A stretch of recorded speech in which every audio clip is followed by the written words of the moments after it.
Yes.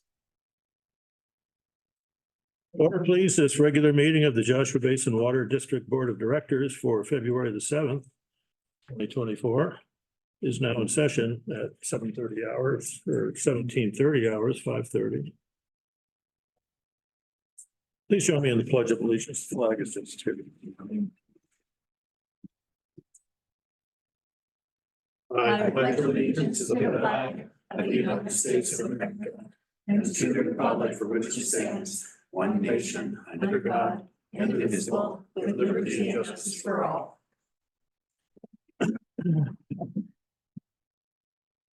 Thank you very much. Termination of a quorum. General Manager Johnson, a roll call, please. President Bowman, Present. Vice President Jewell. Here. Director Fick. Here. Director Jonesfer. Here. Director Short. Here. Thank you very much. We have a quorum, so there's no remote participation. Do we have any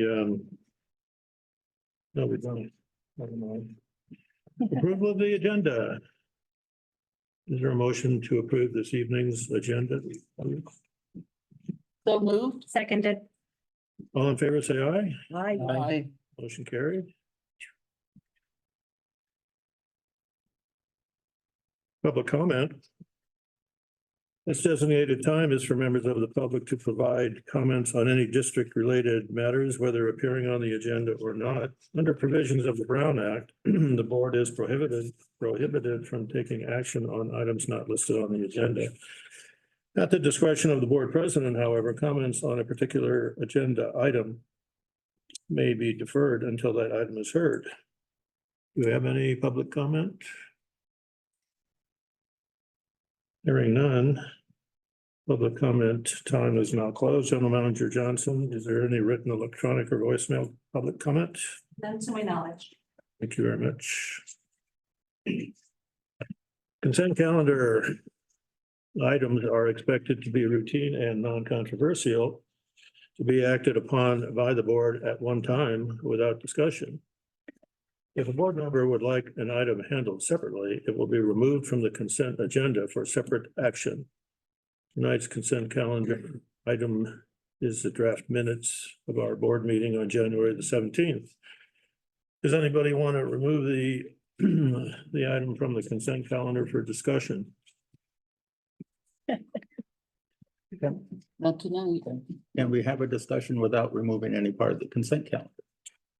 No, we'll have to remove it from the consent calendar and then make it item 6. What's on your mind, David?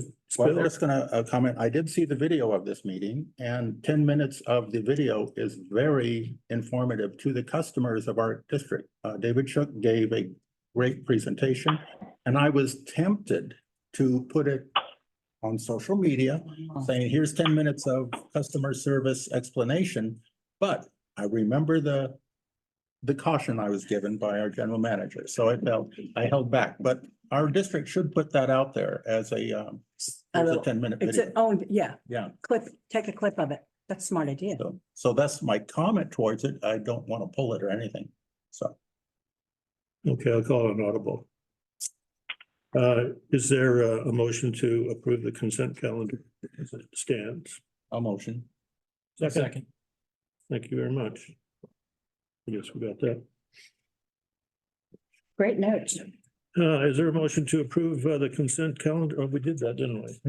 I'm having one of my days. All in favor?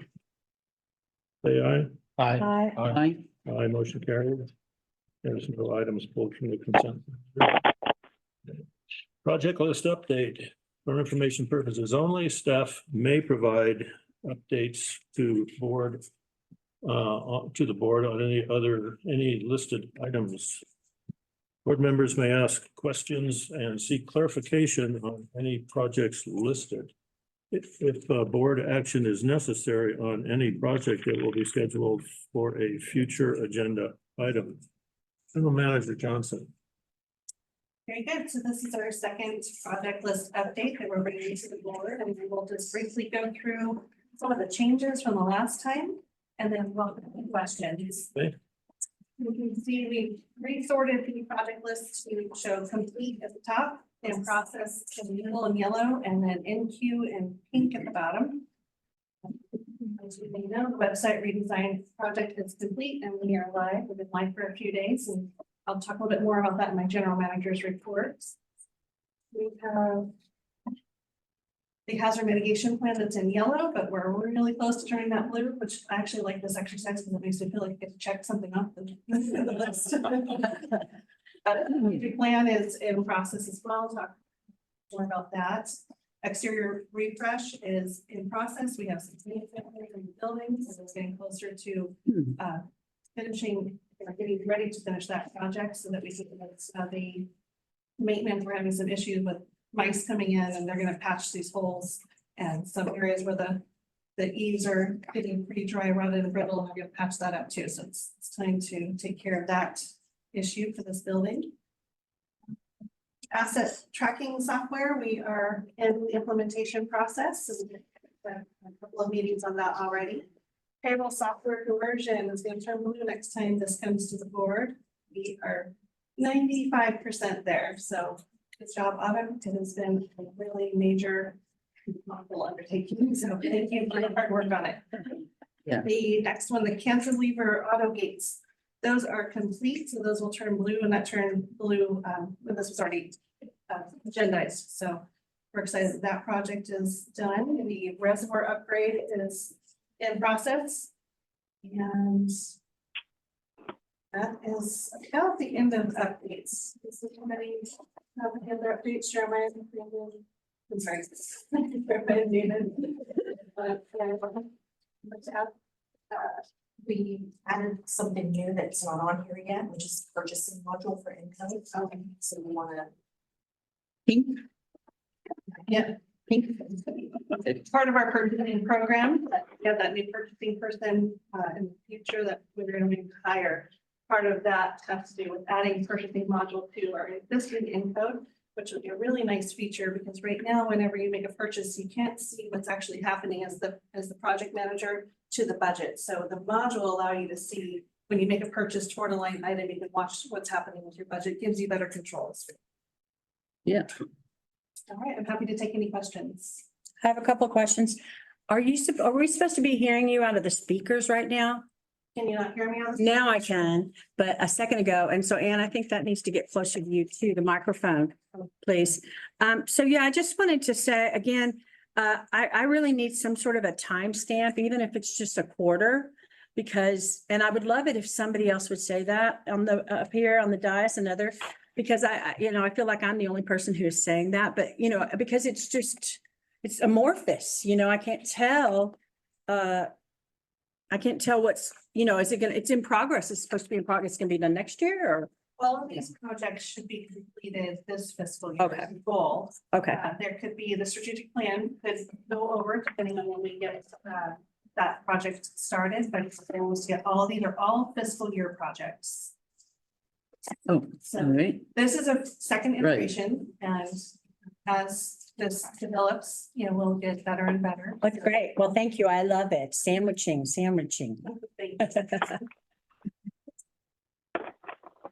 Any other comments or questions on that?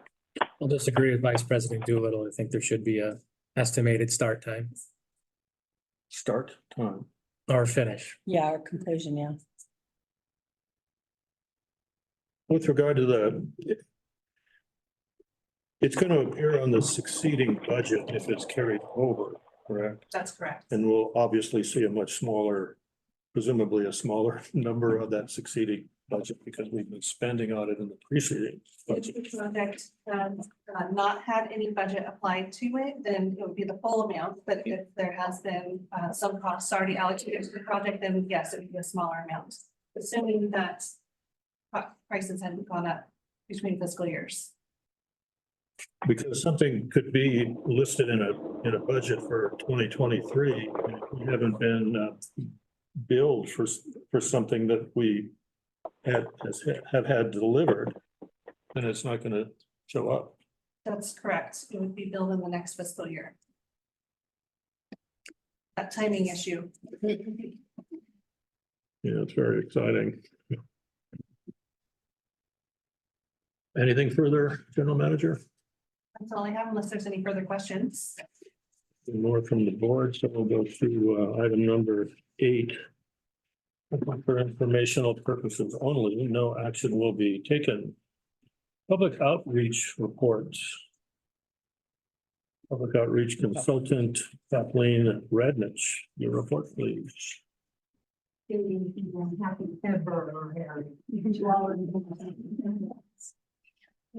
I'm going to start with a brief reminder of lineup of the classes, meetings, and events are coming up sooner than later, because I have things already scheduled on this summer.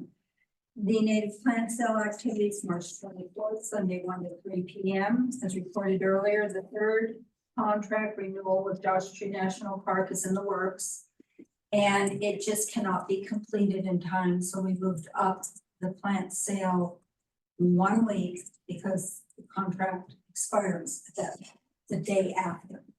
And that being said, it was Easter Sunday anyway, so it was perfect time to move it to Palm Sunday. So it is the third, not the fourth Sunday in March, and we are working on getting that contract. So the contract with the Joshua Tree National Park allows us not only to let them grow the plants, it allows us to sell them, and it also allows for the training opportunities that follow in May.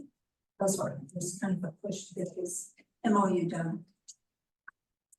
Joshua Basin Water District will have a presence at the Mojave Water Agency's Innovation Summit.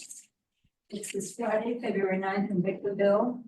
It encompasses both junior high, middle school, and regular high school participants. Last year, our own Lockington Junior High won the big prize for their development, and I couldn't believe this, junior high, of an app to help residents save water on landscape irrigation. It was amazing. Kids pulled this off, and it wasn't the teacher, she was clueless. The kids actually did it. So it is a big deal, and we're there, I am there, we are there, Joshua Basin Water District is represented at this event. So that also, this Curiosity Quest, which is televised of the winter, I don't know when it'll air, but if you watch, I think it's on public TV. I'll get the dates, but they'll have the next big quest that they put on the kids and how it turned out. Okay, and then this year, like last year, our exhibit there is Careers in Water, very well received and very appropriate, hitting that age group. Docents and volunteers will be meeting on Friday, February 16th at 5 p.m. here at the district office. We're preparing for the March plant sale. There's a lot to do. Farmers market booth for February is the value of tap water. The conservation messaging campaign, this is the one that we're a strategic partner with Mojave Water Agency, and we are doing this as a collaboration with High Desert Water, 29 Palms Water, even though they pay in, they don't get part of the grant, and then Bighorn Desert View Water. We have been working this, and we're going to apply for a third year. Meanwhile, and they're all happy, they want to keep going. Meanwhile, I have been negotiating with the county libraries for the Morongo Library, Yucca Valley, Joshua Tree, and 29 Palms Library.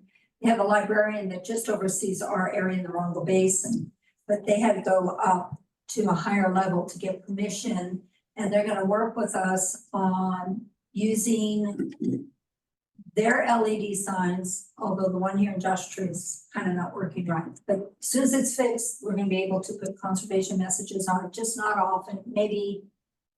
Well, we're still negotiating how often. But that being said, they're also going to set up a book list on conservation efforts for people to learn, and then also we'll have a book display. And that is still, we're working out all the folks on that. Also, Copper Mountain College is following suit and doing exactly all those same things. So they're working with us to get water conservation messaging out. So that's a big deal. Our constant contact stats, we've gone from December at 52%, we're now at 54% opening rate. We have 3,164 active readers.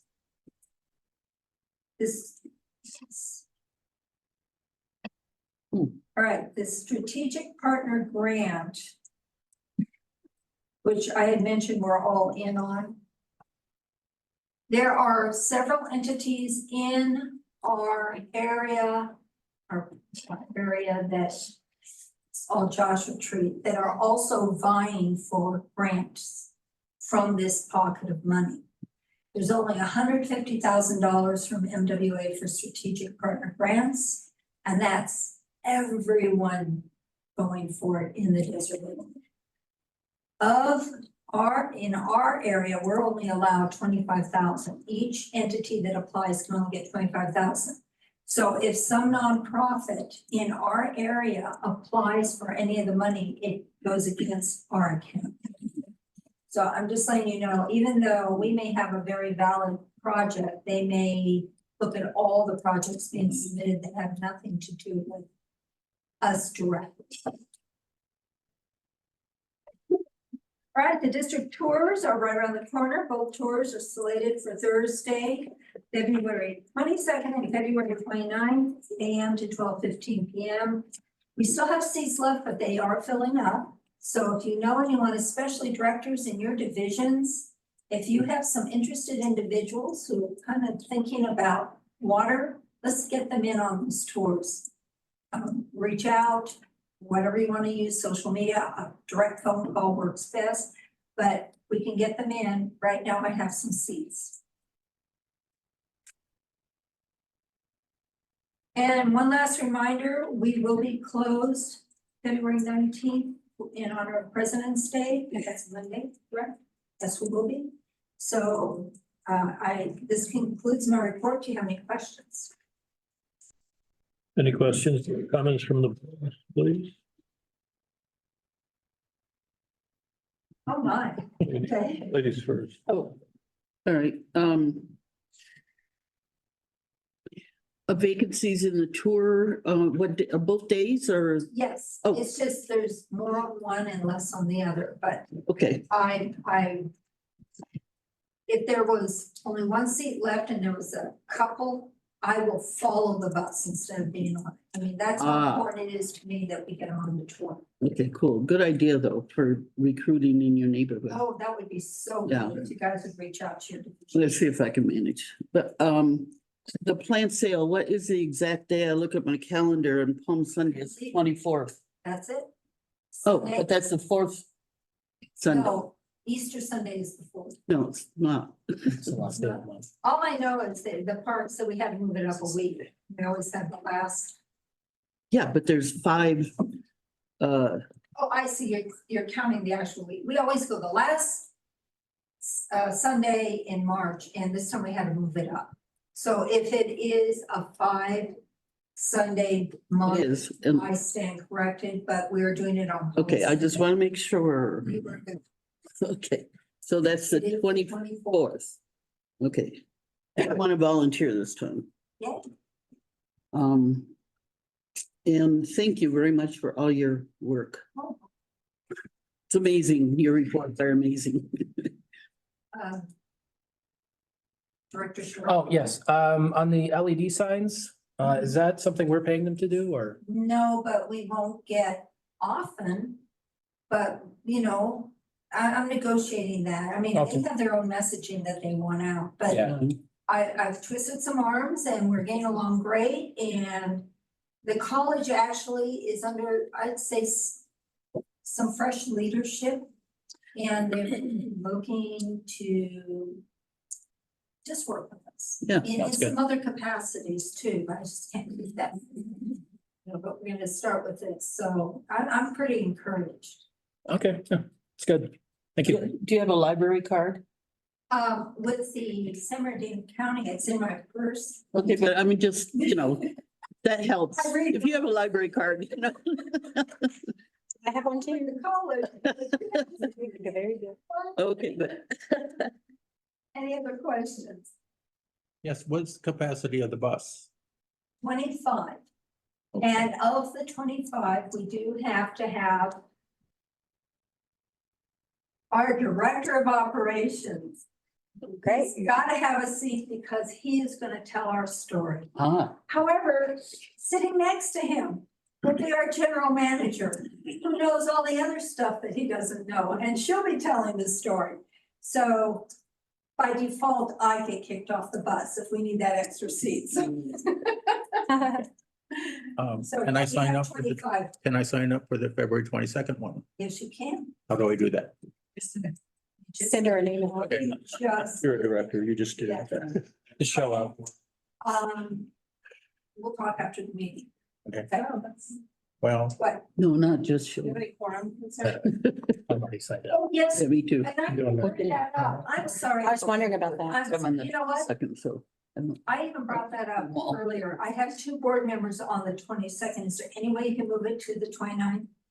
I think, Really? okay, I'll do the I 29th. don't wanna. Okay. Yeah, because I was fine. Yeah, exactly. What other 2 board members are going? Well, 2 on the 22nd already. Me, And me. I signed up for the 29th. So now we got, Tom, you can ride my car. I could stay home too.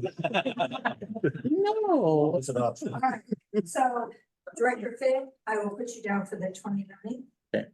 And I already have you down. So now we're good.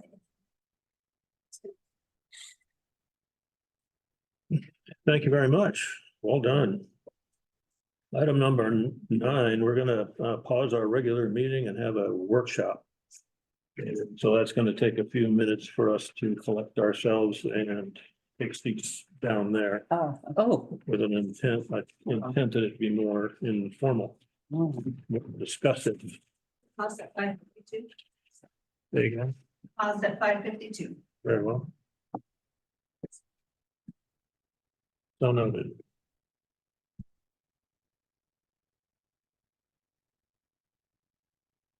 You didn't say anything about the gavel, so I guess I'm okay.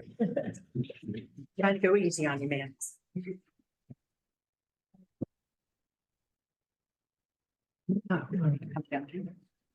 Let's see.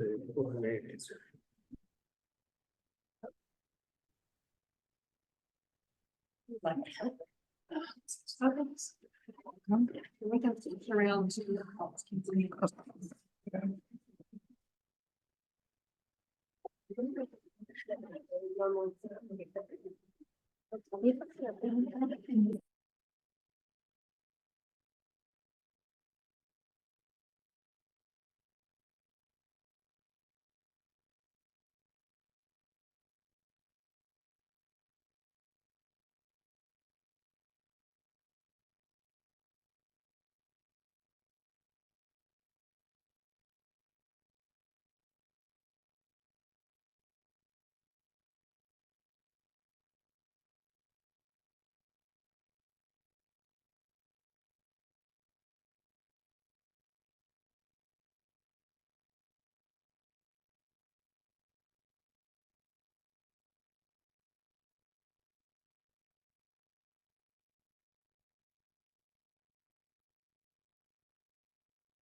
I'm not sure if it's intended to be, but the boardroom is still muted.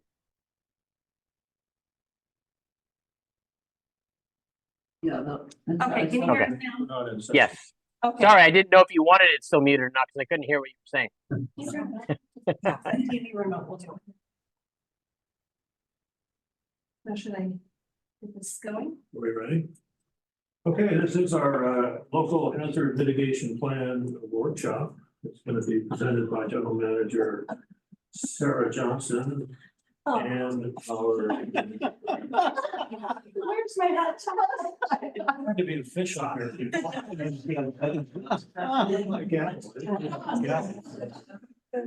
Sorry, Jeff, for having technical difficulties. No problem.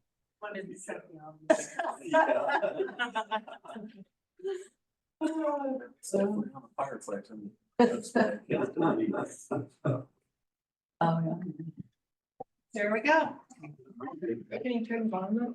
Okay, good. I'm happy with that. It was quite pleasant. So let me reiterate, this local hazard mitigation plan workshop is being presented by General Manager Sarah Johnson and our guest Gary Sturdivant, who is our hazard mitigation consultant.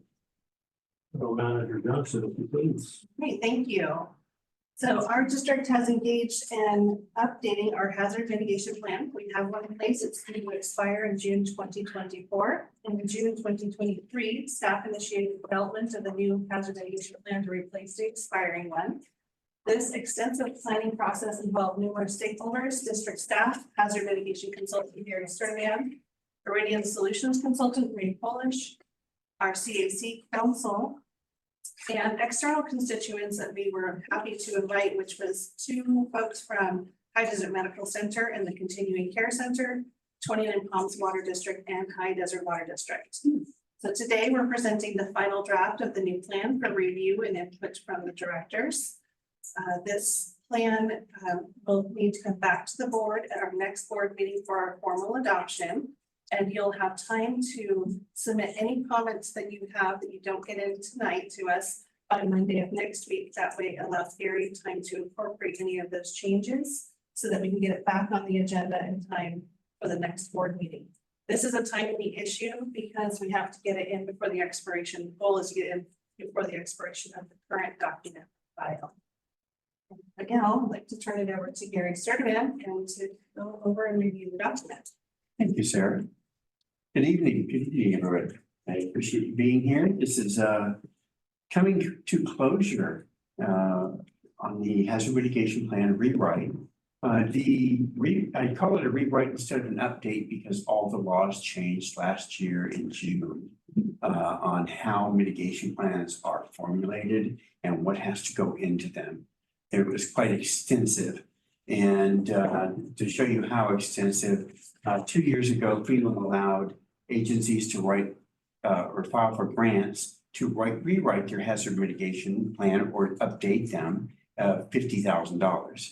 Today, they're up to $200,000 for larger counties and cities and things like that. But even water agencies can apply for grant funding for up to $200,000 to rewrite their hazard mitigation plan. That's why I'm telling you, it's very extensive. That I used to do these for a lot less money and they just keep getting higher, you know, and there's a couple other ones that are following on your heels, like 29 Palms. They're coming along too. They're behind you though.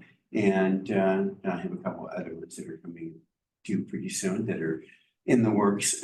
So with that, we did have 4 public comments from that were emailed into customer service, and they forwarded them to me. I do have those here. I don't know if they're in their packet.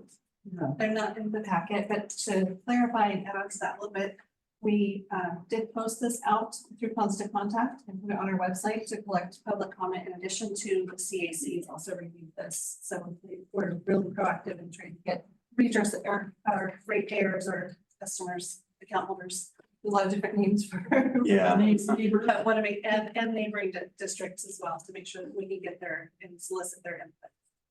the comments were, good comments, but not pertinent to the hazard mitigation plan. You know, and they were, there was, somebody that owns property here. It was passed down in the family. But she lives in Long Beach and she only comes here 6 times a year. And she had some pretty, poignant things that she was requesting, but that's not mitigation. That's not a hazard mitigation. What we have to remember in a hazard mitigation plan is only natural hazards. Man-made hazards are not part of it. With the exception of cybersecurity. Yes, cybersecurity is a requirement, but we kind of skim over it. Cybersecurity is becoming such a huge animal that in the American Water Infrastructure Act of 2018, which was done last or 5 years ago, it's coming up again for this agency next year.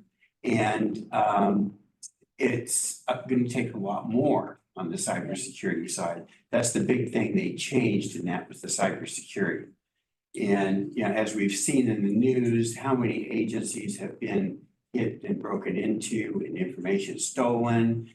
And I do know in Southern California of 5 water agencies that have also been hit. One of them had water, sewer, and or water, wastewater, and water treatment, and gas or electric. And they had control of all of it. They only they only did the damage in the water sector side of it. The agency showed in their SCADA system that they had reservoirs that were filling and other ones that were not, they were full, they should be off. Well, in reality, those ones that said they were off were overfilling. And it was coming out on the ground. So they had to take their server and unplug it. And luckily they had a new server or another server as backup, and they plugged that in. Then when their IT people got into the old server, they found 3 usernames and passwords in it that weren't theirs. So it's become quite an ordeal, and we're seeing more of that from Homeland Security on cyber attacks on water agencies and smaller water agencies. Because if they can get a cyber attack on a smaller water agency and it works, they'll try it big. So don't think we're immune because it's small. Yes. Just Go ahead. procedure question. Director Jones. Do we, this is a workshop, right? Yes. So we can ask questions as it Sure. goes along or something? Okay, I just want to clarify. David's waiting for you. Huh? No, David's waiting. it's all right. So Well, I just want to say one thing before we, So on these documents, when you see them, they're sent to, which I normally don't do, is sent to Sarah in Word. And in PDF, excuse me, just went blank. So normally I send them to clients only in PDF, because it depends on what version of Word you have. When you open this document and print it, it changes everything around. So that's why we try not to send them in Word. But I just wanted to let you know that before I take your question of the document you may be looking at may have a lot of typos, it may have formatting issues and things like that. I wanted to caution them. Formatting will be cleaned up at the very last. The very last thing that we do before we send this to Cal OES is go through and fix the formatting, the table of contents, wordsmith it again, and fix all that stuff before it goes to Cal OES. So Deanna is very good at catching that stuff. So anyway, what questions do you have?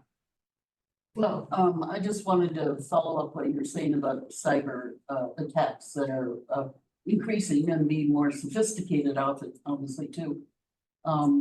7 months ago, I heard about this is what scared me. I heard on the national news about a small water district that was tapped, and they were asking for money. Oh, yes. And I thought that was a little more, that was pretty serious too. And And it's correct what you're saying, I think, is that they're testing it out on small, where they might have easier access and working their way up to the big ones. So, Well, also the agency I worked at for 25 years, we had an employee that worked in water quality. And he had the SCADA system on his home computer. And opened an email that had a Trojan horse in it. And it went right into the district and took everything down. Both systems, accounting systems, everything failed. It took us close to a year to get everything back up and running. And to follow that up a little bit, then you were saying, is that gonna be a separate document from our local hazard mitigation? It will be a cyber mitigation or something? That's the OEA plan, which will be kicking off toward the end of this year. Yep. So that we can get started on that one. Okay. And technically in the last OEA that was done, we were supposed to develop a cybersecurity plan. After that, a lot of agencies did not. A lot of my agencies that I did not because they couldn't find anybody in IT to write them.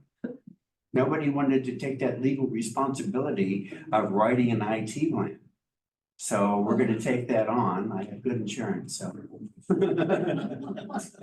So we're going to take that on and write some kind of a cybersecurity plan of what employees aren't supposed to do. You know, like taking a thumb drive and putting it into their computer when they don't know what's on that thing. They're board members. Yeah, and board members. You know, also opening emails that they don't recognize. You know, but there should be a policy in place that directs them to that. So anyway, we have to, a lot of facets we have to look at. So on the HMP, it's, David, you wanna? Oh, sorry. I was curious as to, okay, so the cyber attacks, are they for investigative or just pure vandalism? Or is it for blackmail? What's that ratio? all three. Is there any strong? It's ratio? all three. That cyber attack, I mean, that can come on your home computer where the ransomware is what it's called. You know, and they want money. There's been some large hospitals that have fallen to that had to pay money to get. Are these domestic or out of country? Most of them are out of country. Korea, so. The San Bernardino County Sheriff's Department was hit recently, and that was a Russian attack. Yep. Russia, China, North Korea. You know, a lot of those are coming out of a lot of the Middle East. So we have to be careful about those things, but there's overlapping documents. We touch on cybersecurity in here. We touch on it, but the real thing will be the OEA. Right. You know, that's where we're trying to compartmentalize, but we're trying to tie together too. Some of the OEA, the hazard mitigation plan, the OEA, your water plans, internally water plans, they're all going to feed together. So information that's on one will be used in another too. So it's not inventing the wheel and pushing it aside, but using it to incorporate it in other documents. So tonight we're going to go through this and ask questions along the way. And you'll have homework to do and send us any of your comments. If you want to start going through page by page, how do you want to do that? No, yeah, we'll start out in the introduction. The layout is somewhat the same as it always has been, especially 1 through 3, section 1 through 3. That's the first sections we do is 1 through 3, and we give it to you guys to vet. You know, the internal or the team, the planning team, they vet it, tell us what's wrong, you know, what we can change. We give them starter points, you know, to think about, and is that true for this agency? Is that to this agency? Because it is so difficult to get these through now under the new regulations. Orchardale Water District in Whittier, California is one of my agencies, and they were the first one under the new law. Normally I send an HMP in to Cal OES and I get it back once, maybe twice. This time I got it back 7 times. Major changes. And then when it went to FEMA, they wanted more changes. You know, and actually, some of the things they wanted me to take out were things that Cal OES had me put in. You know, so those are the things I had to deal with. So we use that as a template, but we make it fit you. You know, so those things that we had to put in there and to get it to pass FEMA and be approved, because if this isn't approved, you don't get federal funding, you know, from FEMA for grants, mitigation grants. And in a disaster, you don't get what I call instant grants, which what happens after the incident, after a earthquake or flood, or you go around and say, okay, this was damaged, these places were damaged, how could I mitigate that again? And you write it up and they're instant grants. The other grants can take 4 or 5 years to get them. But Orchard Dale was almost 5 years to get a $5.5 million grant to replace a reservoir that was ready to fall down and would have fell down in an earthquake of any kind. So it's kind of hit and miss, and their board got very upset with me because we'd spent all that money. They'd spent all that money and took almost 5 years. Before we move on to the introduction, if I may, what's OWIA? OWIA is the American Water Infrastructure Act of 2018. Oh, okay, and then you said regarding what the public sent in, the comments were good, but not pertinent to the hazard mitigation plan. And then you used one example. I'd like to know what the other 2 comments were. The other 3? Oh, I thought you said we had 3. No, we have 4. We had 4, yeah. I'd like, why didn't we see those? Well, they were just mailed in. The comments have to be included in the final document, in the comment sections. Anything that was talked about, we have to answer. You know, and we have to use those comments in the final document. You want to take those? Yes, we do have the comments, and they were not printed. They're relatively recent comments, just in the last few days. And Gary's taken it upon himself to contact a couple of the different folks that sent those in, and they will be incorporated into the final part of this document. But some of them were to do with they want smart metering. That was one example. Margaret, can I use the name? Sure, I mean, it's going to be in the public document, so yeah. We had one from Cody Briggs. Quite lengthy.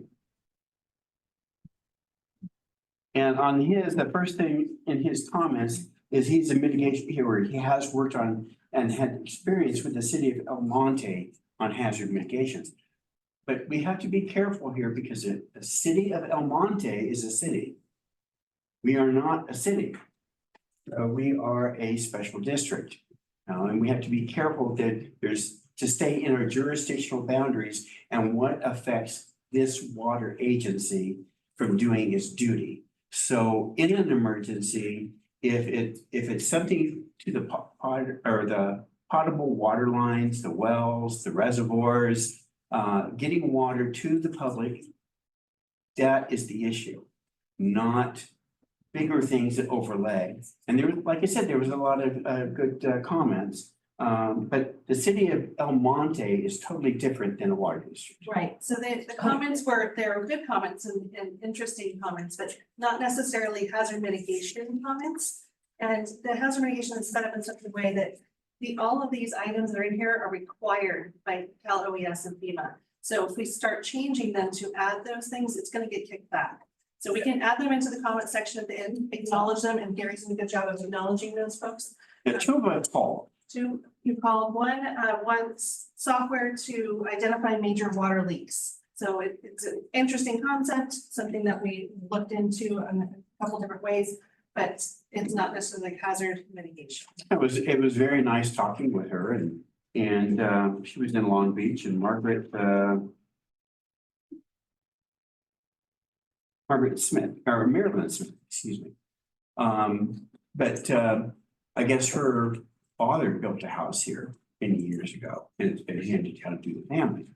You know, but in Long Beach, you can look at her smartphone and tell what her water usage is per day, per hour. And she's got a water leak and can't figure out where the leak is, but wants to be able to do the same thing. I said, well, that takes time, money, and Long Beach has lots of it, lots of money and Joshua Basin doesn't. So you have to look at it in that way. I had a very nice conversation with her. And another one that I had a conversation with was our friend Kathleen. So, but the things that Kathleen brought up to the hazard mitigation plan are more things that are in your emergency response plan, your ERP. So they're covered in your ERP, and they're not to be covered in your hazard mitigation plan. Okay, so I have another question. This is just related to your introduction, regarding this, what we're considering a draft.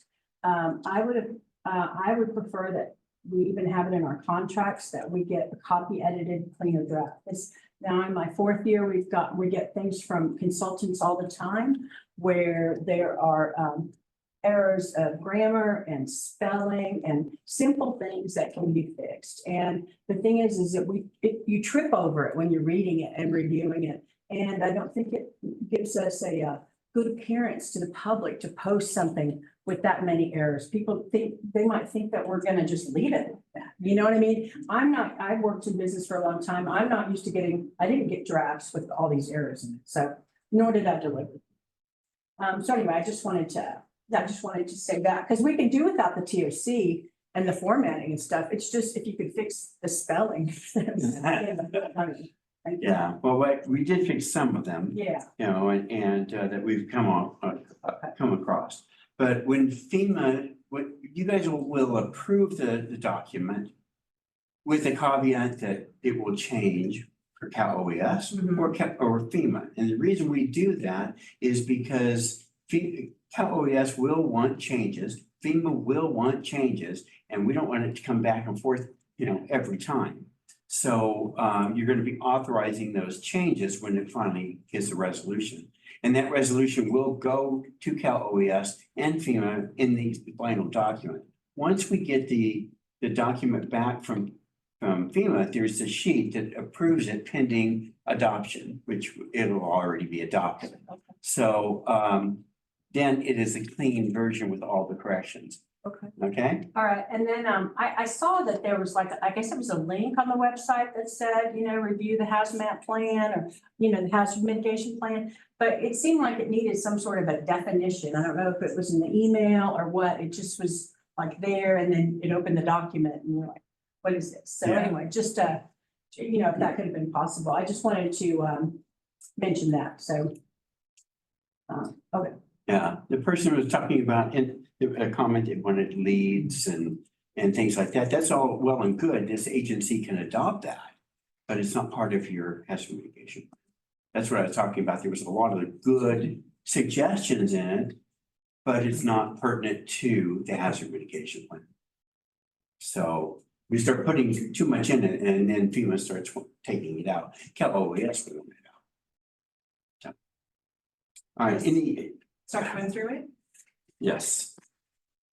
Well, let me say that David Carrillo has just arrived. He's the chair of our Citizens Advisory Council. And this is a workshop, which is somewhat more informal. So if you have anything at any time that you want to say, just stand up so I can see you. I sure will.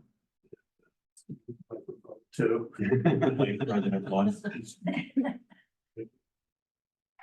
But the section 1 through 3 is basically who this agency is, who governs this agency, who works here, what do you do, the geography of this area. I've written several of these where they're in more populous areas or green areas.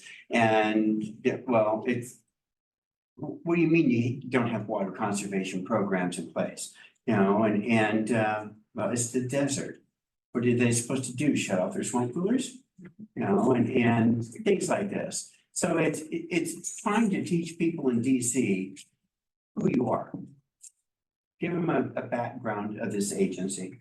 So that's what the purpose of the plan, the authority, your authority, and what's new, what's changed since 2018. When the last one was done, what's different in the plan, and how you changed, what has changed in the new risks that are identified.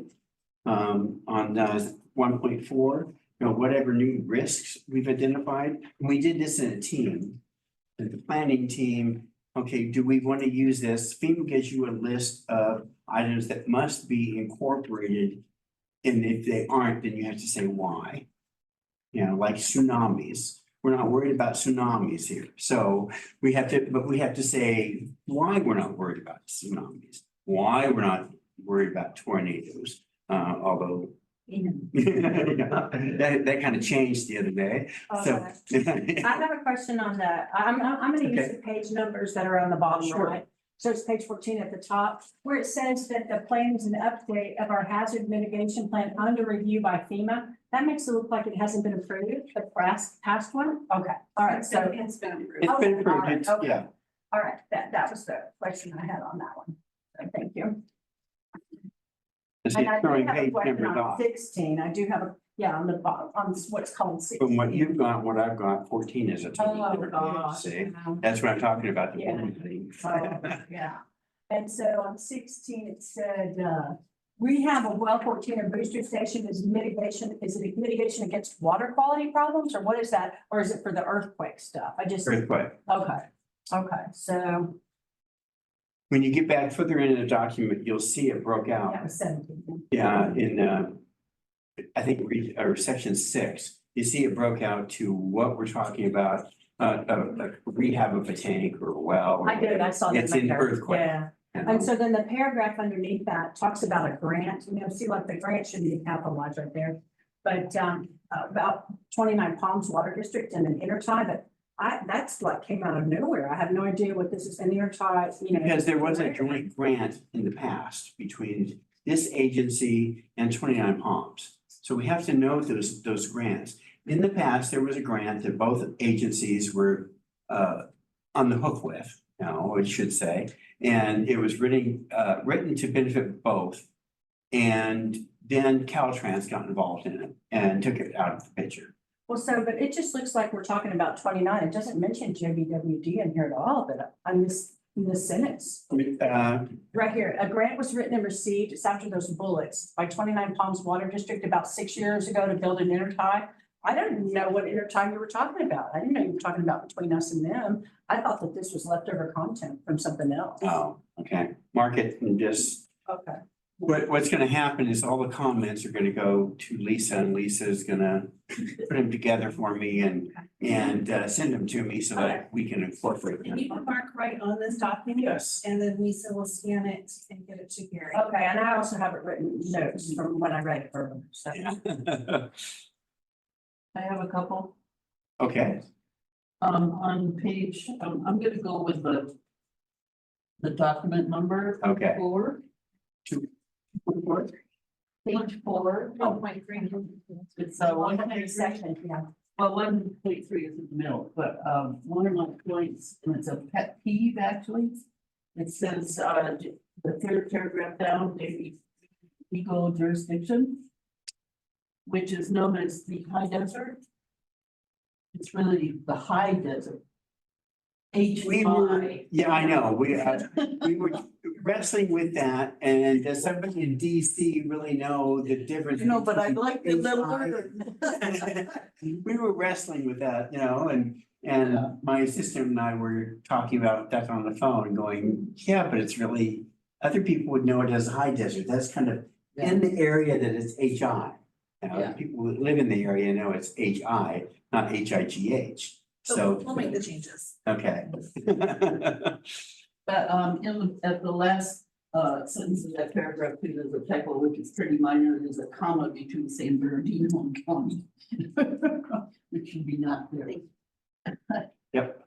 And then I had a question, actually more of a question down here under the what's new in the plan update. I might have a little issue with the word draft on top of things, because there's some words I haven't been able to understand. Yes. But on this particular paragraph, I wondered if it is the last sentence on what's new in the plan update. It says within the 2023 update, aren't we looking at 24? We started it in 23. So we can change it all. Pardon? It says 24 on the cover. Right, that's something that we have to change at the end because it started in 23, so that's what we Right. did with it, but now it's gotta change to 24. But So maybe it could, you could say 2023-24 or something there. I mean, I think. it'll get changed to 24. Oh, okay. Yeah, Oh. yeah. I mean, the draft, when you do this draft thing, you can use an outline text, so you don't, it's not solid. It's just the outline of the letters. Or behind Yeah. it. Or a footer, yeah, that would have been even better. Yeah, behind the watermark. text, right, exactly, a watermark. Okay, and then there was another, yeah, I kind of had a similar thing on page 6. Right at the top, 12-14 completed in 2022, I thought it was 23. What was the date that we say it was completed? Last year. 23? Okay, I think it is 23. Anyway, those are the ones that I just spotted, just perusing it, did not read it in advance of the meeting. no worries. That's okay, I did. That's my I name. didn't say it. Because I don't have any problem. Good. That's all I have right now, so we move on. You ready to proceed? Yes, proceed. Okay, then some of the maps in here that I'm looking at figure 1 is that the boundary line of Joshua Basin Water District. So it does have marks on it of what's a reservoir, where wells are at, booster stations. We don't use anywhere in the document an address to any facility. Now, we call it what you call it, like D1 or something like that, but we don't call it anywhere else, and no lot number, no plot numbers, no addresses. Because we aren't willing to give anybody any information that we don't have to. Now, if you're a city and you're talking about water issues, then you've got to post the city hall address, and you got to post the community center's address and stuff like that. So there's differences. I had something on page 8, the next page, or what I call page 19, and it's that table down there under 1.6 climate. Mhm. So is it required that we use this US climate data as a Yes. source? My goodness, that's a commercial site. I know, It's very poorly done. And then, yes, it was not good, but I don't understand why we're stopping at, why is it only showing why they're stopping at 2010? So, yeah, it's showed, I thought I saw that. No, that's the wrong table. That's the wrong table. I'm sorry. No worries. Yeah, there's another table, that shows it stopping at 2010. We'll come across it in a second. But now we're looking at the demographics of this area and population. How big is this area? The land area, the water area, which is not available for the water area. We're talking, we don't have any lakes. So population density and the elevation of this community. Yeah, so I had a question on that one. Mhm. Well, so the census.gov shows different figures. Why are we not using it directly? We have to use this data USA again? Yes. Because on census.gov, and I took a screenshot of it today when I was reading this, the household, the income, the average income, the median income is 54. You've got that right there. But yeah, there's a different number for the per capita. Where are we looking? I'm sorry. Well, this is on page 9 or page 20. And so it's right there. where it's- 9.7. Yeah, right. And so it says that the average annual household income is 66,584. Well, when I found that was some commercial sites like realtors and stuff saying that. But when I looked on the census, I couldn't find that. And that's a good point, because that's not the number that we use when we're applying to State Water Resources Control Board for all of our annual reportings. Okay. Can we adjust it so it Yes. matches those? Okay. Actual land area, where's 37 square miles come from? Or 96? We can change all of that. No. Good point, thank you. Want to talk about Orchard Dale is 2.1 square miles and has 25,000 people. Population number looks correct according to one of the resources we use. Yeah, we kind of checked several different things to come up with a number. Yeah, because like census.gov says the median income is 58,678, and this says 47,940. And for our severely disadvantaged community status, it's a number that we use off of census as well. I think it's about 42,000. Yeah, I think it's different than what she was talking about too. So I'll send you that number. It's included in all the changes. So plan adoption, who everybody is, you know, the board members, how it's adopted, and the points of contact for FEMA and Cal OES. Okay, under plan adoption, I'm a tick and not a flip. Oh, No, well, No, I took the hell out of there. yep. Sorry, I was a Shara, so. Yeah, we had her in there. oh. Yeah, so I know what I wanted on this page 8, page 19. The footer says average weather Joshua Tree 1981 to 2010. Why is it just to 2010? Because that's what they had on the census that we're using. Or on the No, because data we're using. okay, because I thought I saw something, okay. Is there something more current that we can use? But there Well, should there is, be. that's really, We've had different weather since 2010. Yes. And that was yeah, I on would what? prefer we would use NOAA. You know what I mean? Instead of that commercial site, NOAA has this. So because the site that you're talking about goes up to 2019. When I looked at it, this right here, this Data USA IO, it goes up to 2019. And is that an option, Gary? Can NOAA be used or do we have to use this climate data? We can use NOAA. All right, I've noted. Oh, okay. Like I said, we do it in sections, want vetting, so. So on the primary contacts, of course, it's gonna be Sarah after it's approved, but during the process of going to Cal OES and FEMA, Cal OES will talk to me as long as somebody sends a email to the person and says, you can talk to Gary. But FEMA will not, even with that. You know, FEMA will only talk to Sarah. So. I have a question on 10 or 21. Under our names, I'm wondering why Mr. Tom and Mrs. and then nothing under Thomas and David. Why not just delete the Mrs. or Miss? Okay, Yeah, I would. yeah, good point. Unless Stacy wants the Ms. Okay, then the planning process, you know, preparing the plan, what we've done, the internal planning team and other agencies, coordination, past events, we've looked for past events that have affected this agency. If it didn't affect this agency, then we don't use it. So if there was a winter storm that blew through and you had no damages from that, you don't use it.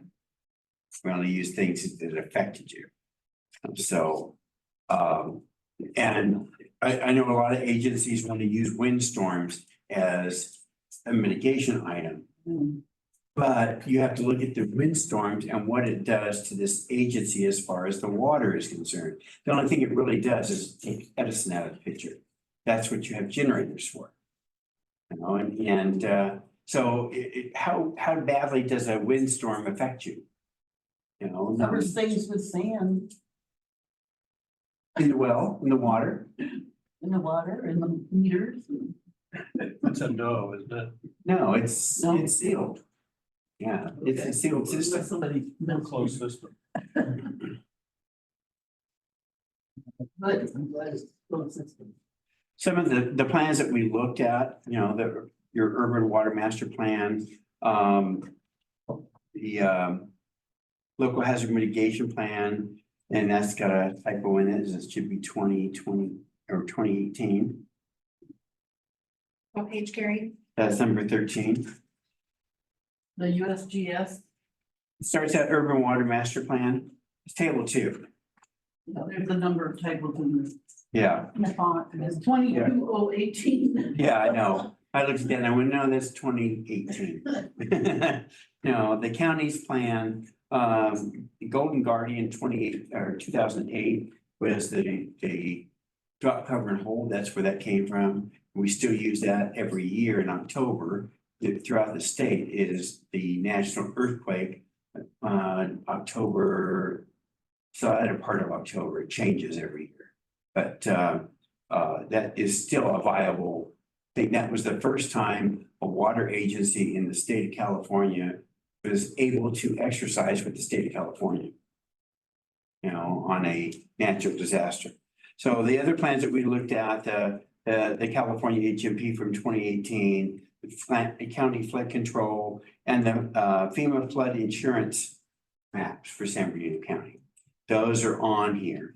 Those maps that are in here are what's called FEMA HAZAS maps. So those are what have to be used. And then we kind of massage them a little bit.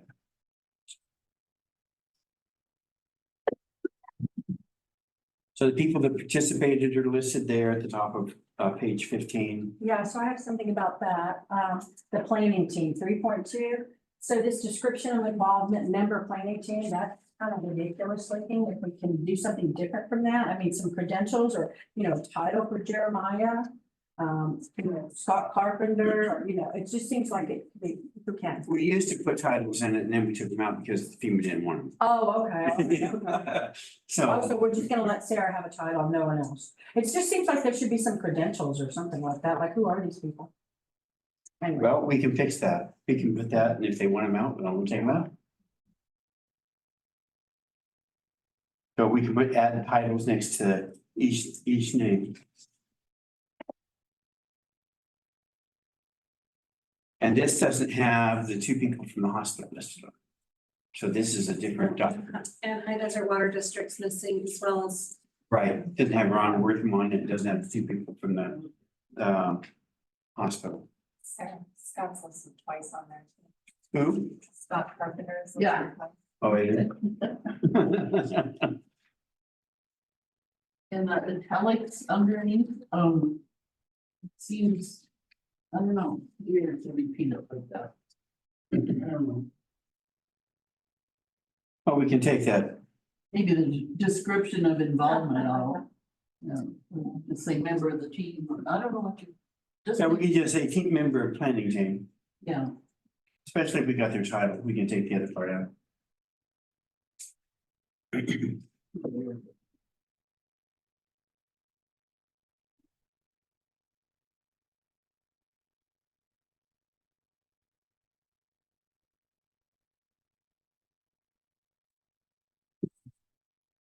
So public involvement is a section in here too, which is 3.4.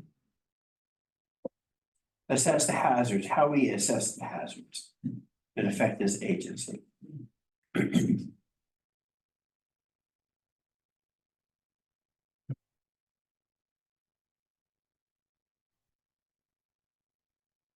know, the goals that we have, the review and purpose of mitigation measures, why we do that, the Stapley Act has to be in there. You know, it's gotta be in.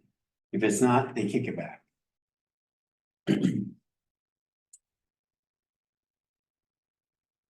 That carries on to page 18. And drafting it, like I said, it was in sections 1 through 3, and then 4, and 5, 6, and 7 were all at one time. 7 is the smallest section. Adopting the plan, how it's going to be adopted, what takes, you know, that's why it's on the website in pieces too. So it gives us more time for public comment on it.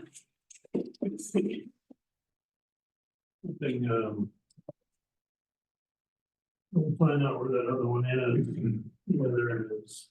This, the definition for this, step lead. 1728. Right here. A definition for what that is does not occur in page 2031. And also, one of those trivial things that we have on 20 30 those that have, the different. Instead of staff, we have staff. There's one that we're mentioning, that's what the definition of that is. And, on page 20. And, that should be when we first use it. Yeah, it should be the first time, and then parentheses.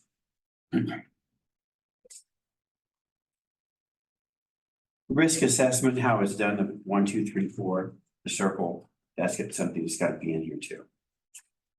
Oh, okay. It's a mandatory thing. What is that? Just, Oh, okay, okay, that's a mandatory thing. okay. You know, on table 3, the hazard risk ratings. Rankings. Okay, that was done in the team too. What do we use and what do we not use? Dam inundation is one of them that we could use, but we don't have any dams. So volcanoes we don't use. So that's why anything that's got a 4 is not used. Anything 1 through 3 is used. Wildfires, flooding, cybersecurity, climate-induced drought, that is a must-have. Climate change and climate change drought is you have to have it. Isn't this one of those things that simply points out that this is a standard format that is applied to everybody, and everyone is going to have something that's not relevant to their particular situation? You might have that text in here. I remember. The table 4, the screening assessment matrix, that is also what gives us our 1, 2, 3, and 4. You know, how does it rate? A wildfire is limited, but it's somewhat likely to happen. You know, an earthquake is catastrophic and highly likely to happen. When you look at the earthquake fault maps for this area, there's a lot of them. All right, so I have a comment on page 22/33, and that is this asterisk.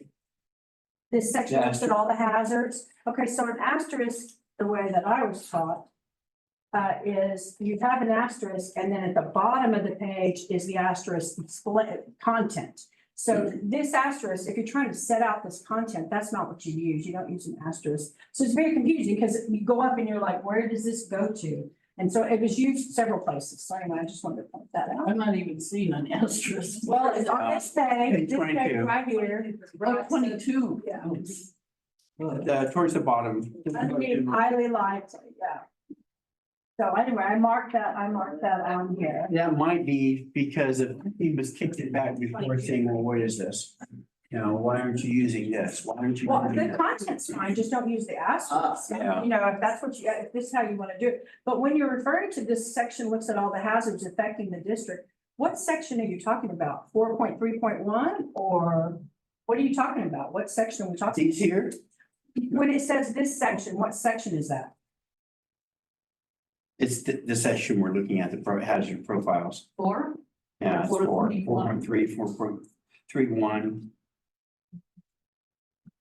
Okay, so it just seems like it should go under 4.1, or it should be at the top of something as opposed to it, you know, defining what just came above us, so. We need another asterisk. The 2 asterisks there. Yeah. So maybe under the red font under section 4. Maybe it's the top with the asterisk. Tell me where you want it, Oh, and that's where we'll put it. Right. That's what it's referring to, this whole section. Assessment. That would be a lot more. Or it could be at the very bottom of page 23/34. Yeah, I think that would be. I think it's a good starter point to put at the top of risk assessment. Okay. For the record, I was gonna say Copper Mountain is a volcano. At one time, yeah. Table 5 is the approximate value of replacement of things if we had a major earthquake above 7 or 5 to 6 or 6.9 or 1.0 to 4.9. It's a guesstimate. It's not a factual number. We don't deal with any factual numbers in this document. They would be wrong in a heartbeat. So when you write a grant even for a FEMA grant, you don't do what's called a notice of interest, the NOI. It's not factual numbers. You're explaining what you want to do and why you want to do it, and it's going to cost approximately this. And then Cal OES goes, oh, that sounds interesting. I want an application. That's when your hard numbers. So this is the pie and the sky ask for the moon Yes. in the document, and then you know that when the actual grant application comes, you get the factual numbers. Factual It's numbers. hard for me because I didn't really like this exercise. No, I know. Bills, if the numbers bill, just throwing in the rate, but It's like, I use Orchardale because it took so long, but we did a factual document, you know, a application. But by the time they got around to funding it, 4.5 years later, all those numbers were wrong anyway. So I missed a comment that I have on page, the page that's 4.3, the hazard profiles and stuff on earthquakes. So I wanted to know, where did the earthquake probability come from? Yeah, and then somewhere in like page 34, it mentions the next page, it mentions data from 2005 and 2007. Sure, we have some more. Okay, mark that up. Okay, thank you. What are we defining as a significant? Well, if you keep going on that, 7. or go back to this other one, what we're defining is a significant earthquake on that table 5 is by magnitude. That's where we're getting putting them in the catastrophic and probable is likely. Now, and the other thing that feeds into that is the hazardous map for earthquake faults in this area. Now, the more maps you have, you know, the more fault lines you have, the more likely you're to have an earthquake. And the longer the fault line is, the more severe. Yes, sir. What is the earthquake magnitude called? It used to be the Richter scale, but they changed it. Well, then they changed it to Markelli scale. So we're just using magnitude because most people understand that the magnitude of something. But like I said, a few years ago, we were using Markelli scale, not the Richter scale. So, but people don't really understand the Markelli scale. We're trying to make it where other people identify it and understand it. They have the Richter scale down real good because they do a lot of it and you know, all kinds. Yeah, but so we're just trying to, the magnitude of 7 to or higher is a catastrophic. You know, and that can happen. You've got the San Andreas fault, you've got all the fault lines that are up here. And you look at those maps and you see all the fault lines. Let's bear in mind that we sort of had a target time of 1 hour to do this, and we are nearing the 1 hour mark. Okay. Well, if Thomas would shut up with all the questions. Sorry.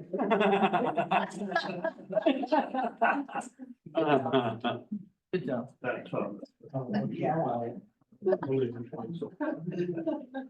So the figure 3 is going to show what the Great Shakeout map with the USGS did. How it would affect the San Andreas Fault, the southern section of the San Andreas Fault. And that's still a benchmark for today. Now, I saw when in the planning team, I sat on the planning team with Dr. Lucy Jones on that Golden Guardian, and they did one that's you're hovering out over the Pacific Ocean and looking inland. And it just, LA Basin is like a bowl of jelly or jello. That's right. Same thing's gonna happen. Oh, it's all filled. The whole thing is filled and it just hits the Pacific Ocean and reverberates back. It's the San Gabriel Mountains. It just sits there and goes back and forth. And it lasts for over 10 minutes. That's why I think tsunami should be in the list. Well, not, yeah, but it doesn't affect here. If California breaks out in the ocean front, yeah. So. Table 6 is giving you some of the earthquakes and when they happened. And if they had any effect on this this agency. So, and there have been no damage from any of those earthquakes, Laverne, Barago Springs, Ridgecrest, Trona, Wildemar. And it shows what happens in an earthquake.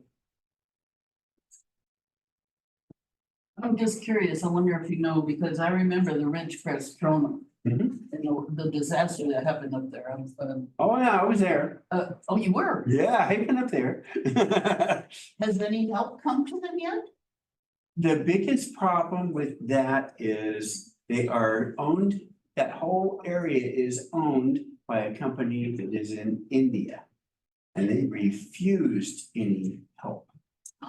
Because they didn't. I didn't hear that follow-up, that's interesting.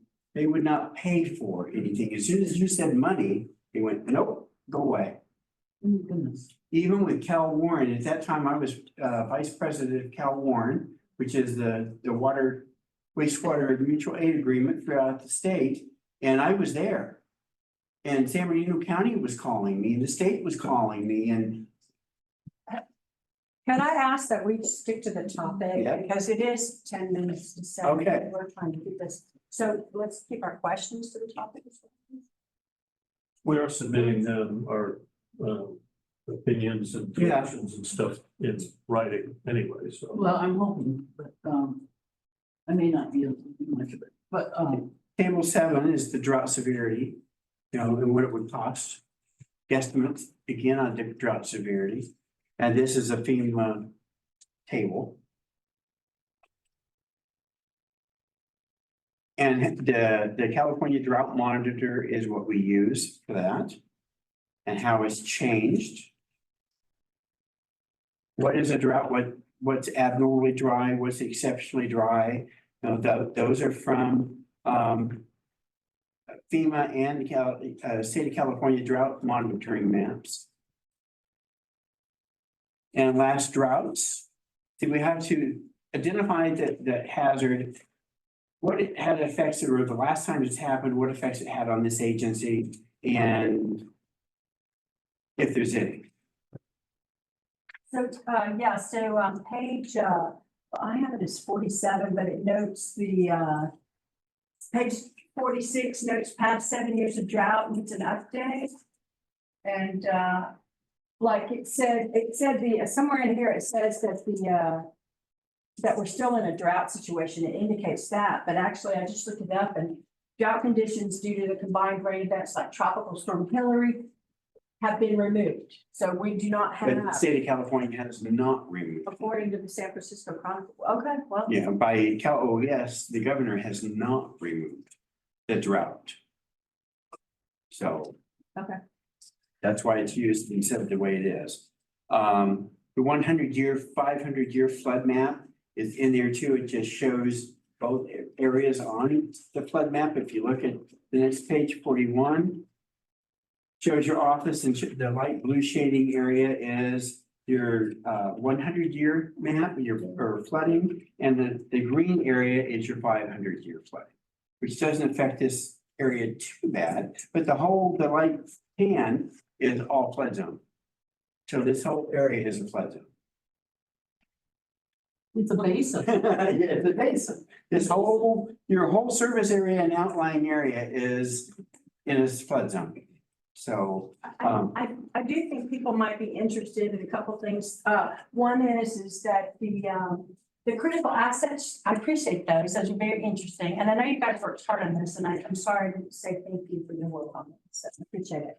But so like the critical assets change under the replacement cost tables, such as on page 41 and page 43, we had 150 million for drought, yet 200 for floods. It's just, I'm just wondering about that. So I guess there's, some reasoning why, but anyway. well, because it is such a high flood zone, that's why we come up with those numbers. Okay. And the numbers don't mean anything anyway. No, That's where I get stuck too. The numbers don't mean anything. Okay, all right. everybody gets stuck on Okay. it. It's really hard for me to. Okay. And the page before that, page 50, the vulnerability and impact, where we're talking about people here, we are talking about, you know, again, they're not living in waterways and flood control channels adjacent to creeks. So do we have to say that when that doesn't apply here? We have one flood control channel that I know of. So it's at the bottom of page Well, I 39. think the reason we were doing that is because of the trying to get to reservoirs and infrastructure during floods. During torrential rains, that there's not really a whole lot of flood control canals up here, but the water makes its own canal. Well, this just says this can lead to vulnerable people living in waterways. Yes. Flood control channels and adjacent to creeks and waterways. That's a rounded statement because we have to also include homeless and disadvantaged people's population. And that's typically where they live is in washes, waterways, near them, under bridges. So we do have to include that. Well, I didn't say I don't want to include it. I just wanted to be accurate. Okay. Okay. We kind of go vague there. Okay. Okay, we don't get real specific. Okay. So. And nobody cares. I mean, it doesn't, what I mean to say nobody cares. The people that are reviewing this, they're not gonna know the difference, is what I'm saying. Well, this is a template that we're filling our information into. Somebody upstream that you mentioned a couple of times. I didn't realize I did that. Is that clever? Then they may ask the question, well, why isn't there something in here about that? You know, Right. Because it is a template and somebody expects to see it, and they may send it back to you. That's true, yeah. Because it's not there. But I've had them send it back because I've got too much information. Oh. You know, you've got too much information in here, we want less. Yeah.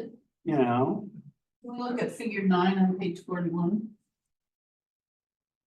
And maybe explain a little more, plus there's a purple blotch in there, I'm not quite sure, is that the floodplain? that is the 500-year and the one, the green is the 500-year, the light blue is what floods typically. Oh, I didn't, well, actually, a little legend doesn't. Yeah, well, say those- cover. Yeah, it doesn't. Those have to be brightened up too. Okay. So that's the high risk area? Those are this building is in the high risk area, Yeah, that's good to have then. right along the highway, just this side of the highway. But the whole area is in a flooding zone. Yeah, and it runs right behind us. Yeah. Yeah, it's through us eventually. Okay, thank you. I just had something on page 53. I was just curious, how come the impact of flooding to the pipeline isn't mentioned? The Monroe Basin pipeline. So I just wanted to add that. It is. Not in here. I didn't see it in this section. So are you talking about MWA pipeline? Yeah, but That would be handled by MWA. I'm saying that it could flood. If you don't own it though, Okay, well, I'm just saying. if it belongs to somebody else, Yeah, I'm you not- can't do anything about it. Okay, we can't mitigate. No, because you cannot spend your ratepayers' No, I. money on that, yeah. even a grant because it's 25%, 75% FEMA. But you can't, even in a disaster, if you go outside of your jurisdictional boundaries, they won't cover it. No, I wasn't No. suggesting that. I just No, didn't know if we were just accounting for that risk. That's, if we're down and we're waiting, we're thinking maybe we could get some water through the pipeline, but the pipeline's flooded. That's what I was That thinking. affects us. I don't know that we could get water through that pipeline to serve our customers though, because that water that comes through is raw water. It has to be percolated into the earth. We might not be able to serve it. Yeah, Ah. that's, thank you. It's really yucky water, actually. By the time it gets here, it's. And then thank you for explaining, why the cybersecurity section was kind of light. So, but I would like to just see in here, even if we don't do it for who we're turning this into, but for our customers that might be reading this, a reference to that another document is coming related to this, or reference that document in the But those future. will be private documents. So, Yeah, those are, when you. Oh, okay. I Yeah, understand your, that. Oh, yeah, okay. your risk and resiliency and your dollar amounts and your cybersecurity, is non-published. Yeah, okay, all right. It's the same as your emergency response plan. That's not published. Agreed, but could it be in here that we put something to the effect that the district does take this seriously and does do other work to ensure? We could. Like that, just Right. not point to those documents necessarily that we do. That can be said. Something could be added to the impact statement at the end, just say, we're planning to take care of these or something. No, The and whole list or for other documents that require more in-depth studies of cybersecurity. But, we have to be a little bit vague because we don't want to give away the whole house, and that's why your emergency response plan is private. Because you don't want the scenarios of, oh, this has happened and this is the scenario, this is what we're gonna do, So, And so the next comment I have was on page 57, so where it says that, in addition, the local vegetation is such that wildflowers are not expected to occur within district boundaries. That's kind of true, but the problem is that the vegetation, some of that vegetation is non-native. And so in the invasive grass that we have really puts us at great risk for fires. But- So, what I'm looking at is fires. Is in a mountainous area where you've got pine trees and all kinds of a forested area, that's a huge fire that you just can't put out. well, we And just had those in the Mojave Preserve. And that Yes. was the deal. And so we had the same situation here. Well, wouldn't it be, we get back to your point where we have to assess the risk relative to how it's going to affect our delivery of water. that's right, And that's right. Not so much the housing, the housing and the people is not, that's the county of San Bernardino. And I know this agency is the only government agency in this area. So it kind of, people look for Joshua Basin to do more than what's in their jurisdictional area. But you can get really in a stiff spot by going outside of your jurisdictional area. Okay, I was just concerned with saying, in addition, the local vegetation is such that wildfires are not expected to occur within the district boundaries. Yet we've seen that wildfires do occur in the exact kind of vegetation set situations that we have here. So it seems to me that it should, I'm have a remembering caveat. south of Altaloma, the southwest corner of Joshua Tree is a fire danger area, so. Well, on the fire map, it shows more off that side that, in the park is more of a high fire zone than it is here. I think, Gary, you brought up a good point in one of our meetings that we are in a wildfire zone for sure. So that the entire district would not be impacted, most likely, should we have a wildfire, it might just be a portion, so it wouldn't put us into a catastrophic situation. I mean, this makes it look like we're not gonna ever have, are not expected to occur. So anyway. Suggest some different language. Fires or something. Yeah. Yes, not like a wildfire. I would put maybe such that widespread wildfires are not expected to occur. How about that? Okay. Widespread. for the process. Sounds good to me. Put that on your document, Stacey. I am, I'll put it on to that here. Thank you, thank you. I have a comment on 43, also 54. Climate change impact, oh, wait a minute. I'm getting lost in the bullets here. Vulnerability, 43. Yeah, 43. Where it says vulnerability, right in the middle of the page, underlined. Can you read that? Read that sentence. The vulnerable population is not affected by a cyber attack on the water infrastructure, as a water district can manually operate the water system if needed. We need a little more information on that. I didn't know we could. Well, What does that mean? I don't want to tell the public that you can get around your SCADA system by doing it the old way and turning the SCADA system off, and you do it manually. That takes a lot of staff, a lot of people. It's free water too, I bet. Yeah. If we had that. But it says it's not affected. Your meters would still work, but Okay, I don't know, it just seemed like a pretty broad statement. Well, the cybersecurity attack would, on this agency would do more probably for your accounting system, your employee files, banking, investments and things like that. Not so much affecting the water. That's a different issue. Contamination is a different issue altogether, which is addressed in your emergency response plan. So, piggybacking on that, it wouldn't affect water delivery. So that was a good point. Right. It could impact, everything that we use. Right, You know, not in the actual water drinking yes. water. But the actual drinking water, a cyber attack would not have an impact on that. Because we And the- could operate manually. The vulnerable population is defined in here. We touched on it a little bit. I think That is a it good is. point. Yeah, I think it is.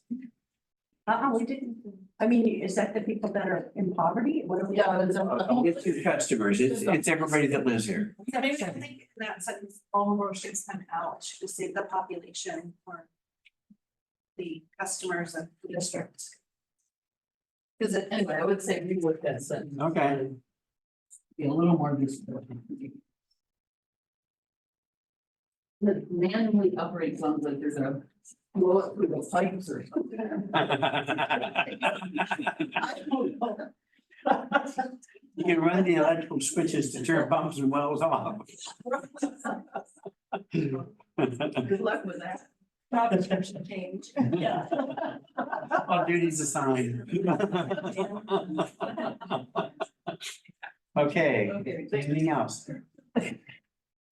You mean anywhere? Well, or you just want to write up what you've got left, Yeah. That's. since you're at over an hour. Okay, that's fine with me. But Dan and I will go through all the comments. Are we going to understand on the conclusion? Well, first, we kindly ask that you get all comments to us by Monday, at close business. That way we can get them to Gary, you'll have about 3 days to get all of those comments incorporated, to get to Lisa by Thursday for publishing of the agenda, so it's a pretty fast turnaround. If you get them done sooner, we'll be happy to take them sooner, and the sooner that we have them, the faster we can get them over to Gary's team. Is this online anywhere? It's in the agenda packet. Okay. Then I'm gonna have to do it virtually. I might have loved them. I can email you the the paper. paper. Yeah, I can email you the PDF too. I mean, there's lots of options, whatever your preference is. No, I can look at it. Yeah, you have it in Word, you have it in PDF, you have it both different ways, so. We do it tomorrow. Thanks for being here with us.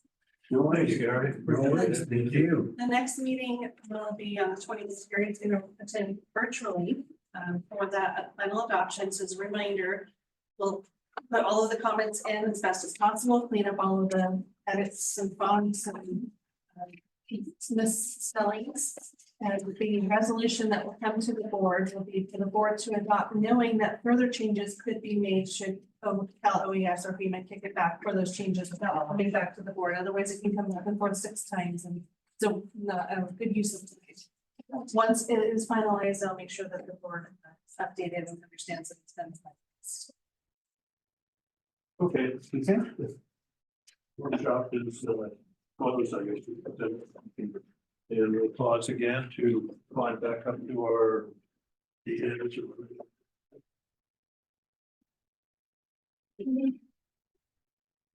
Thank you. That was fun, I enjoyed it. Notice how I kept my mouth for most of the time. Thank you, Gary, for taking the track across the desert to visit us. Oh, it wasn't a bad drive this morning, so. Good. Not bad. So, The truckers were the worst.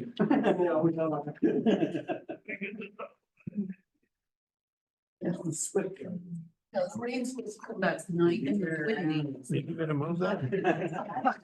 Oh, sorry. No, you would want I that. was trying to get out of it. I had something similar. Right. I just have to adapt.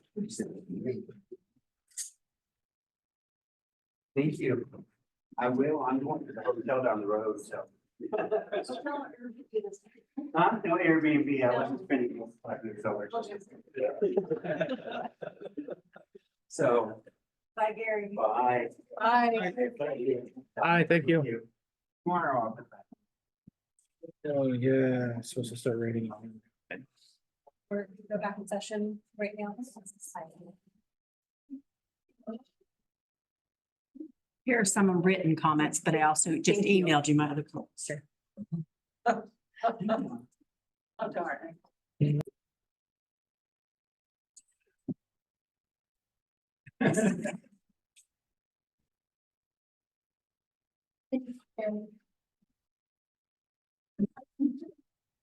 Okay, this regular meeting is back in session at 7:11. Over with. Item number 10 is reports and comments for information purposes only on subjects not covered by the agenda. No action will be taken. The board may provide staff with requests for future agenda items. Director reports, Vice President Doolittle. Oh, did it say what I'm reporting on? I don't believe I have, let's see,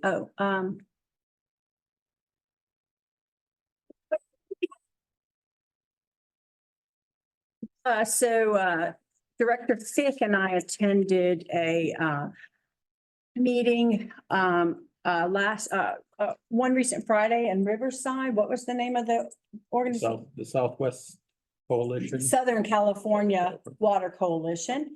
And so that was very interesting. They had a panel discussion.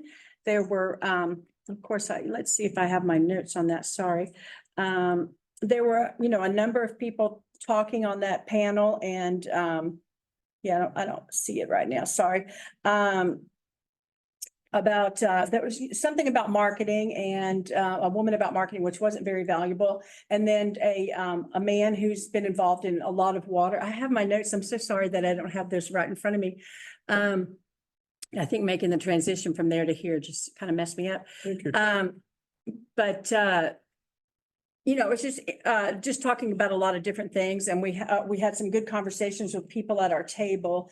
And sharing what they're doing, and I will report more and better in the future. I did like one thing, and Kathleen, I think you might like this phrase that this man whose name I can't recall said he was partially Native American. He said he'd had an elder tell him one time, "We are living in our children's past," and I really like that expression. So anyway, so it's something for us to think about with the water and everything.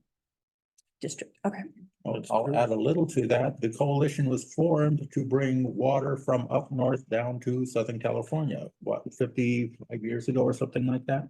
And it was somewhat educational, although, the panel was about themselves pretty much, not about the, we were newbies to that situation, but this group has been around quite some time, and it was at the Mission Inn, and it was about 240 people, something like that. I found my notes. Oh, Yeah, Miguel Luna was the CEO of Urban Semillas, and he's the one that said that. Then there was Director James Morales from JBWD, and they actually built a sewer treatment plant across from a high school, across the street. And they call it a natural resource center. And it's zero emissions off the grid model. And what they first did is they built a community center and park, because this is a disadvantaged neighborhood site. They built that first, and the community groups rented, et cetera, or use it for free. And they recommended, how they were successful with doing this was engaging people, finding out where they come from. We all care about the quality of life, and water is at the center. Let's see, and they also had something called, this was interesting, that they're, instead of, it was a different type of design build, and it's called progressive design. And they also at this place made a parking space for the sheriff, and they funded one officer for that area. Anyway, so there we go. I did have some information on it. okay, I'll add a little more to that. This is called community diplomacy, because what they're doing is they're putting a water treatment plant in a depressed community. As you know, it's like, here you go. And so what they did is they first built the community center and a park and made it a community. It was a $250 million, and there was some sizable grants for this situation, but it was about community diplomacy, I would say, overall. That was, and this is the East Valley Water District, which is sort of like the East Valley of the San Bernardino Valley area. And that include Chris Carrillo there, he was there also. So that was an instructive meeting. And you didn't get your receipt for the parking. I know, I didn't even turn it in, so just don't think I always turn in every single dime I spend. Okay. Yeah, and then for my director's comments, I guess one thing would be, I was impressed with the video that was the 117 of our board meeting, and David Shook gave, and like I said, I was tempted to post it, but you know, I'm cautioned, but I think the water district should post that, because that'd be terribly instructive for our customers to know how the system now works, as opposed to what it worked before. Or should we? So, okay, so, oh, also, I don't know how, I wasn't here earlier before the meeting, but there were discussions about the MBCA annual meeting. And the last presentation was by Marina West, who is the Mojave Water Agency person for us. And she gave a presentation to the MBCA annual meeting about the water situation, water status in the Morongo Basin. And if that is able to succeed as far as presentation, I don't know if it's a PowerPoint or whatever, but it eventually might be posted on the MBCA situation. We're posting. Okay, so that's my comments. Thank you very much, Director Jarlsberg. I wanted to say a few personal things because I was supposed to go on a tour down the hill for District 9, which I was very much looking forward to. Those tours are very educational and interesting. But I was in the emergency room here in the hospital instead. A mysterious pain that the good news is I didn't have a heart attack. And I have a good heart, apparently, because everything came up normal. So it's still a mystery what I went in there for, but it was not a fun experience. And then at the end of the week, my beloved dog died while I was traveling to visit family up north. It happened in the car. He had a heart attack. And and then I didn't finish my trip up there because my family got all sick up there. So I just came home early. That's why I'm here now. We're glad to have you. I'm glad to be here. Been a rough couple of weeks, but I just wanted to explain a little bit. Thank you. Director Shore. I'm sorry for your loss. I went to the MWA meeting on January 25th. They covered Category B payments, and they went into closed session for City of Barstow versus the City of El Talento. So there really wasn't much to comment on that. I did notice that we put up a YouTube video that's about about us. I thought that was very well done. Oh, yeah. On our webpage. Yes, yeah, on the YouTube. yeah. Yeah, that was very well done. Kathleen. And the website, yeah, I checked out the website. Looks great. So congratulations to everybody that worked on that. So that's all I got. Yeah, congrats. I meant to say that too. Not much for me. It's been quiet lately. I will mention a personal experience though. I got it was either an email or a text. I think it was an email, supposedly from the post office telling me that there was an unreadable address on a package from Amazon. And I was expecting a package from Amazon. But partly because of what I learned here, I was suspicious. And so I just went there to the post office and talked to them, and they said they never do that. They never send emails, they never send text messages to people. So if you ever get one, don't click on it. Yeah. Because it could be somewhat intrusive. General Manager's report. Great, thank you. I'll try to keep this brief. I know we've had a long meeting already. We received news that Lee Watts had some additional funding and we will be hosting an event this Monday, February 12th. So as soon as we heard about it, David Shook jumped on the opportunity to bring, more low-income assistance to our customers. So looking forward to that. Our operations team had their kickoff meeting with Endura for the E21 design project. So far, they've been really excellent to work with, and we're looking forward to continuing working with them on that project. We'll bring more as we have more information. We've taken 200 acre-feet of our banked recharge water, and we're hopeful that the recharging will continue during our district tours scheduled February 22nd and 29th. These are the first tours since pre-COVID times. I just realized that today. And this demonstrates our increased efforts for our public outreach programs. So we're really trying to ramp those things back up. We're recruiting now for the newly developed compliance coordinator position. It just flew today. For policy recruitments are internal before going external. We hope to have a great new recruit join our team in the next few months.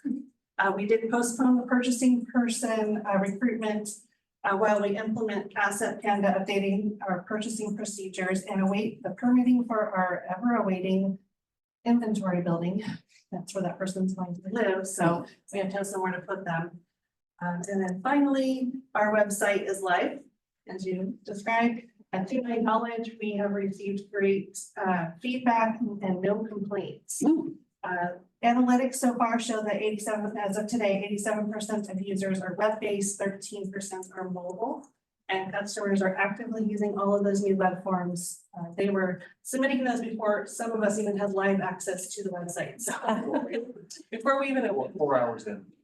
So far, so good. If you see any issues, please let us know. We can fix them relatively quickly, and we'll keep developing it and hopefully adding more videos and fun stuff in the future. That's the end of my reports. Thank you very much. Do we have any clarifying questions on the general manager's report? Hearing none. Okay, once again, we're going to pause this meeting for a item 11, a closed session pursuant to Government Code Section 54957B1. The public performance evaluation of the general manager. We're going to do that at 7:23. Following the closed session, the board will return. I will reopen the public portion of the meeting, and there may or may not be a report of actions by our attorney.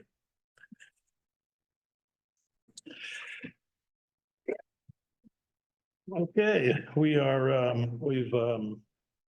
we're back in open session. We'll put it that way at 8:52.